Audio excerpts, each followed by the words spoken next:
আজকে সকালে ঘুম থেকে ওঠার পর মানে এত সুন্দর একটা কুয়াশা ভেজা সকাল দেখতে পাবো মানে ভাবতে পারিনি। দেখো প্রতিদিনই তো ঘুম থেকে উঠি, কিন্তু এরকমটা মানে প্রকৃতির এত সুন্দর দৃশ্য দেখতে পাই না। এই বছর শীতকাল পড়ার মানে এই প্রথম শীতকাল পড়ার পর এই প্রথম মানে এই এত কুয়াশা আমি দেখলাম। তাহলে আমার মানে আর কি মনে মনে ভাবছি যে আরেকটু যদি সকালে উঠতাম তাহলে আমি আরও বেশি কুয়াশা দেখতে পেতাম। তো আমার তো উঠতে একটু বেলা হয়েইছে, তো তাও আমি এতটা কুয়াশা দেখতে পেয়েছি, এতে আমি খুব খুশি।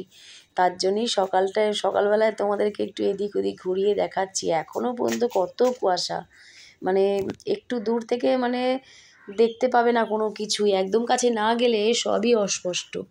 তো যাই হোক, আজকের দিনটা খুব সুন্দর মানে শুরু করলাম তোমাদেরকে একটা কুয়াশা ভেজা সকাল দিয়ে। আর এদিকে এই দেখো গুনগুন বই নিয়ে বসেছে। গুনগুন সকালের খাবার খেয়ে ওকে বই নিয়ে বসালাম। আর আমার এদিকে টুকটাক কাজ এখন চলবে, কারণ আজকে উঠতে একটু বেলা হয়ে গেছে, এখনও আমার ঘরদোর মোছামুছি কোনো কিছুই হয়নি।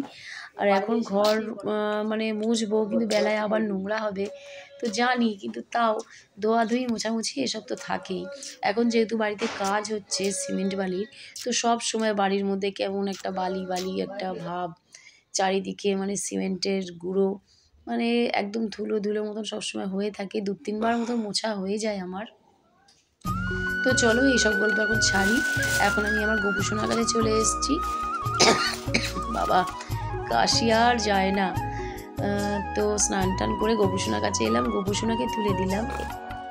আর আগের দিন রাত্রিবেলায় তোমাদের দাদা ভাই ওই গোলাপ ফুলটা, তারপরে ওই গোলাপ ফুল দিয়া রজনীগন্ধা সব কিছু নিয়ে এসছে গোপুসোনার জন্য। গোপুসোনাকে সাজিয়ে দিয়েছি, আর একটা গোলাপ ফুলও নিয়ে এসেছি, সাজিয়ে দিয়েছি। আর মালতীকে এই যে গাঁদা ফুলের মালাটা দিয়েছি, আর সমস্ত গাঁদা ফুল খুলে একটু একটু ঠাকুরকে সাজিয়ে দিয়েছি। এখন তো ফুল তেমন পাওয়া যায় না।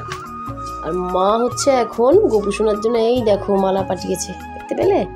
আর এই যে ফুলগুলো দিয়েছে, নতুন বউকেও এখান থেকে কিছুটা ফুল দেবো, কারণ জবা ফুল বাড়িতে আর নেই। তো চলো গোপুসোনাকে মালাটা পরিয়ে দিই। এই দেখো গোপুসোনা মালা পরবে। বাবা মালাই গোপুসোনাকে পরিয়ে দিয়েছি। চলো, গোপুসোনা যে খুব খুশি আজকে আমার গোপুসোনা। সব রকমের সবজি সেদ্ধ করে গোপুসোনাকে ঘি দিয়ে ভাত দিয়ে দিয়েছি। আর গাছের পেঁপে ছিল, পাকা পেঁপে, সেই দিয়ে দিয়েছি। আর হচ্ছে দিয়েছি খেজুর। তো এই দিয়ে আজকে দুপুরে আমার গোপুসোনা খাওয়া হয়ে যাবে। আর একজন হচ্ছে বসে আছে ওই যে গাছের মধ্যে, খাবার দিয়ে রেখেছে। এই যে জুম করে দেখা, এই যে গাঁটটা পেতে এর উপরে ভাত দিয়ে রেখেছে, পাখি আসে। পাখি এসছে পাখি একটাও না, সব সময় কি আর আসে নাকি। আর এখানে হচ্ছে রান্না বলতে শিম আর বেগুন সেদ্ধ, পেঁয়াজ ভেজে কাঁচা লঙ্কা ভেজে মেখেছি।